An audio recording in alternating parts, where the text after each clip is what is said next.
திருத்தணியில் முருகன் கோவிலுக்கு ரூபாய் 55 கோடியில் மாற்று மறைப்பாதை திட்டம் ஆய்வுப் பணிகளை பார்வையிட்டனர் அமைச்சர்கள் ஏவா வேலு, பி.கே. சேகர் பாபு, சாமு நாசர்.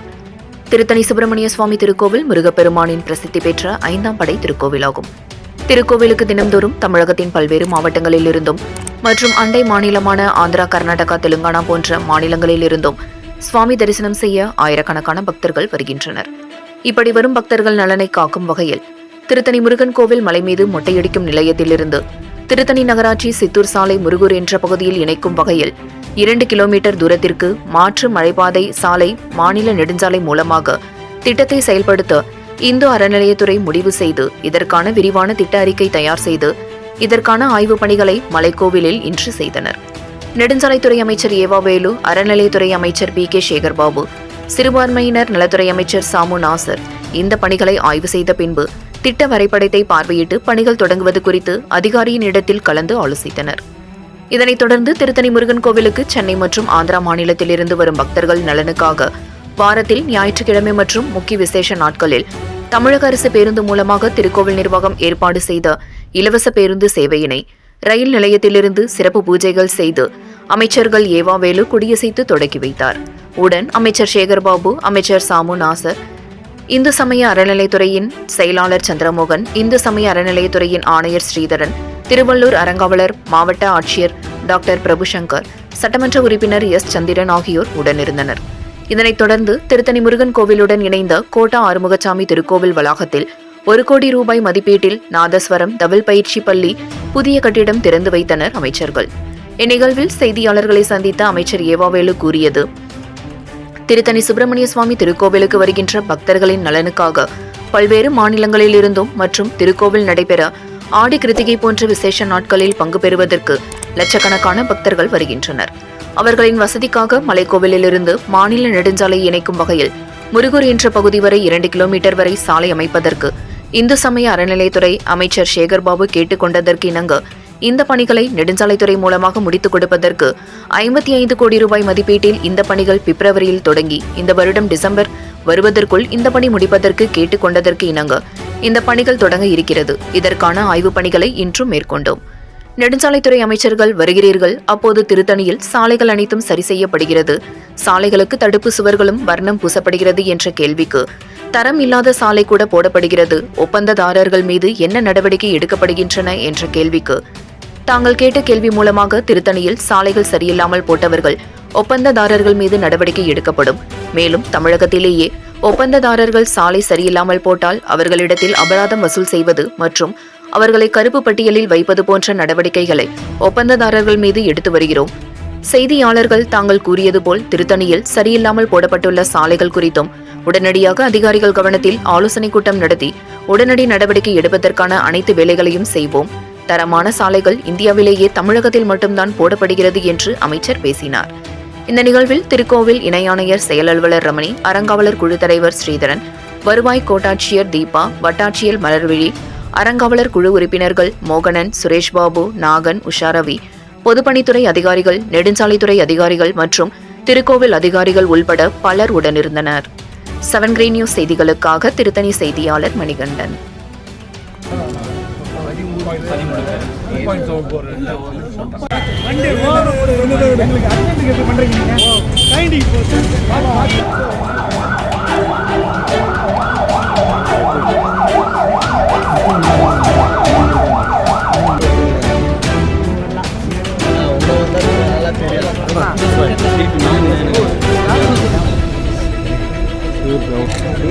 வா கொஞ்சம் எல்லாரும் பின்னாடி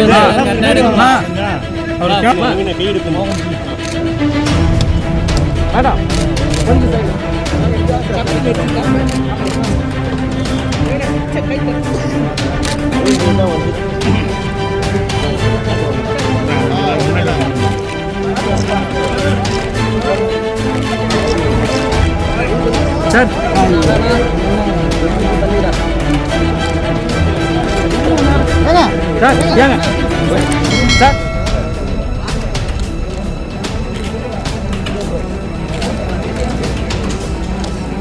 நவீன் நவீன் நவீன்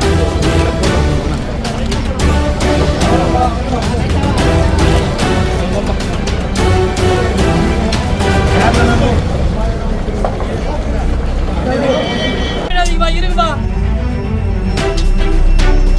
கூட்டம் ஃபுல்லாகட்டும்.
திருக்கணி என்பது ஆடிக்கிருத்திக தினங்களிலே அதிகமாக ஒரு ஆண்டுக்கு லட்சக்கணக்கான இடம் இந்த திருக்கணி. இது ஏற்கனவே சென்னையில் கிழக்கு புறத்திலே இருந்து புறவழிச்சாலை ஒன்று நெடுஞ்சாலைத்துறையாக அமைக்கப்பட்டு அதன் மூலமாக மலைப்பகுதிக்கு 1.4 கிலோமீட்டரில் ஏற்கனவே 2 வழிச்சாலை. அதன் மூலமாகத்தான் மலைப்பகுதிக்கு ஆன்மீக பெருமக்கள் தங்களுடைய கடமையாற்றுவதற்காக கொண்டு கொண்டிருக்கிறார்கள்.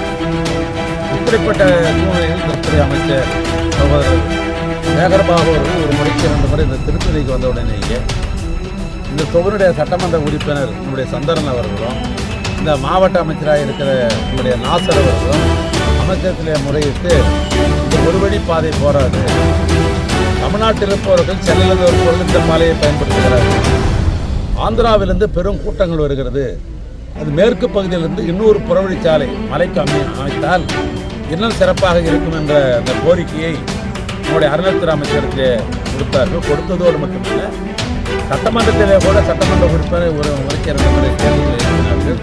அப்போது மாண்புமிகு அமைச்சர் அவர்கள் அதுக்கு இந்த ஆட்சியரே முதலமைச்சருடன் கலந்து பேசி உடனே அந்த பாதையை அமைக்கிறோம் என்ற ஒரு வாக்குறுதியும் கூட சட்டமன்றத்தை அவர்கள் தந்தார்கள். அந்த அடிப்படையில் நெடுஞ்சாலைத்துறை மூலமாக அந்த சாலையை அமைக்க வேண்டும் என்று துறையின் சார்பாக அமைச்சர் அவர்களும் துறையினுடைய செயலாளர்களும் ஆணையாளர்களும் என்னுடைய துணைக்கு ஒரு பரிந்துரை செய்திருந்தார்கள்.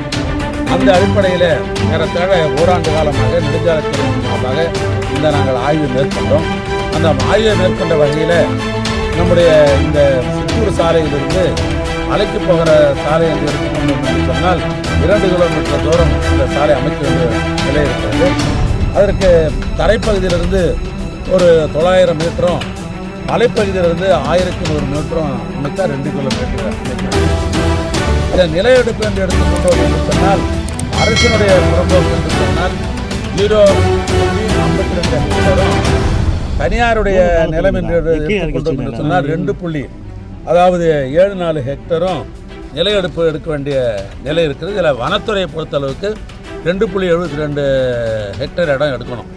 இந்த நிலத்தை கையகப்படுத்தினா தான் சாலையை அமைக்க முடியும்.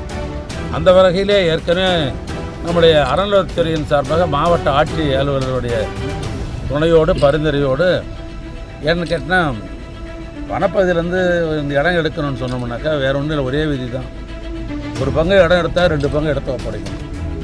அந்த அடிப்படையிலே மாவட்ட நிர்வாகம் வந்து இந்த ஒரு பகுதிக்கு பதிலாக 2 பகுதி அடையாளம் காட்டப்பட்டு இந்த இடத்தை அதுக்காக தருகிறோம் என்று மாவட்ட நிர்வாகம் பரிந்துரை செய்த அடிப்படையில் இப்போ வனத்துறையில் அந்த கோப்புகள் இருக்கிறது. விரைவாக அந்த கோப்புகளில் அனுமதி பெற்ற உடனேயே இந்த நிலையெடுப்புக்கென்று அரசின் சார்பாக 1.92, அதாவது 1,92 லட்சம் ரூபாய் அந்த நிலையெடுப்புக்காக பணம் தேவைப்படுகிறது. அதுவும் நம்முடைய அரசின் சார்பாக எடுப்பதற்கு வேண்டிய ஏற்பாடு செய்திருக்கிறோம். இது முடிந்த உடனேயே இந்த சாலை அமைக்க வேண்டும் என்று சொல்லுகிற பொழுது அமைச்சர் அவர்கள் சொன்னார்கள், நாளுக்கு நாள் கூட்டம் அதிகமாக இருக்கிறது, எனவே இது 4 வழி சாலையாக அமைத்தால் கூட நன்றாக இருக்கும் என்ற ஒரு வேண்டுகோளை விட்டிருக்கிறார்கள். ஏன்னா அந்த அடிப்படையில் நெடுஞ்சாலைத்துறையின் சார்பாக நாங்கள் மதிப்பீடு கணக்கெட்டத்திலே சுமார் 55 கோடி ரூபாய் பணம் தேவைப்படுகிறது. அது அறநிலையத்துறையின் சார்பாக நெடுஞ்சாலைத்துறைக்கு நாங்கள் டெபாசிட் பண்ணிடுறோம், உடனே சாலை வேலையை ஆரம்பிங்க என்று சொல்லியிருக்கிறார்கள். இந்த வனத்துறையினுடைய கோப்பு கிளியரன்ஸ் ஆன உடனேயே இந்த 1.92 லட்சம் ரூபாய்க்கு நிலத்தை கையகப்படுத்த உடனேயே இந்த சாலை அமைக்கிற பணியை நாங்கள் மேற்கொள்வோம். ஆனால் அமைச்சர் அவர்கள் என்னை இன்றைக்கு இங்கே அழைத்து வந்தோடைய நோக்கம் என்னன்னு கேட்டால், அடுத்த மாதம் பிப்ரவரியில் எனக்கு டெண்டர் விட்டு டிசம்பருக்குள்ளே சாலையை முடிச்சிடணும் அப்படின்றது அவருடைய ஆணை. எனவே அந்த ஆணையை நெடுஞ்சாலைத்துறை ஏற்றுக்கொண்டு அதை கட்டாயம் வந்து டிசம்பருக்குள்ளே முதலமைச்சருடைய முழு ஒத்துழைப்போடு இந்த சாலையை வந்து கட்டாயம். இது அண்ணில் இதே திருவள்ளூர் மாவட்டத்தை பொறுத்தளவுக்கு இந்த சிறுவாபுரி என்கிற இடத்துலையும் ஒரு முருகன் கோயில் இருக்குது. ஏன்னா அந்த சிறுவாபுரி என்கிற இடத்துலையும் ஒரு முருகன் கோயில் இருக்குது. ஏன்னா குண்டில் இருக்கிறவங்களாம் குமரன் இருப்பார். அது மாதிரி எங்கெல்லாம் வந்து தமிழர்களுக்கு பிடிக்குமோ தமிழருடைய கடவுள் என்று சொல்லப்படுகிற முருகன் கோயில், அந்த முருகன் கோயிலுக்கு அப்படித்தான் பார்த்தா நிறையா வந்து ஆன்மீக பெருமக்கள் அதிகமாக வர ஆரம்பித்து விட்டார்கள். ஆனால் வந்து ஊர் பகுதியில் நகரப்பகுதியில் உள்ளே போக முடியாத ஒரு நிலையெல்லாம் ஏற்பட்டு விட்டது. அதுக்காக ஒரு புறவழிச்சாலை அமைக்கணும் அப்படின்னு அமைச்சர் அவர்கள் ஏற்கனவே எங்கள் துறைக்கு ஏற்கனவே தொடர்ந்து அவர்கள் கடிதம் எழுதியிருக்கிறார்கள்.